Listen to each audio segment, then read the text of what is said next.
शिवने उत्तमनगर भागातील अचानक चौक, नवभारत स्कूल आणि शिंदे पूल ही वाहतूक कोंडीची मुख्य ठिकाणं आहेत। या भागातील अतिक्रमणे हटवत रस्ता पूर्ण क्षमतेने वापरात आणला जावा अशा प्रकारची मागणी उत्तमनगर भागातील भाजपाचे कार्यकर्ते आणि आमदार भीमराव तापकीर यांचे निकटवर्तीय असलेल्या भगवान गायकवाड यांनी केली।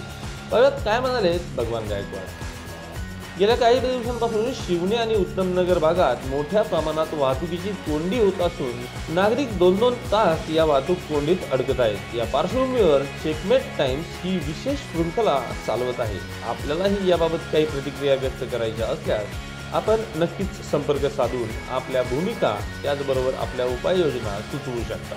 मागणी अशी की वाहतूक कोंडी हा रोजचा विषय झालेला आहे। या 4 गावातील लोकांना संध्याकाळी घरी येताना एवढा त्रास होतो, त्याकरता प्रशासनाने योग्य ती कारवाई करून म्हणजे शिंदे पूल असेल, नवभारत हायस्कूल असेल, इथं जे अतिक्रमणं झालेली आहेत ती काढून जर रस्ता मोकळा आणि मोठा केला तर वाहतुकीची कोंडी होणार नाही। त्याचप्रमाणे उत्तमनगरमध्ये एक चांगल्या पद्धतीची एक भाजी मंडई जर तयार करून दिली तर रस्त्यावर जे पथारीवाले बसतात ते रस्त्यावर बसणार नाही आणि उत्तमनगरमध्ये पण ट्रॅफिक जाम होणार नाही।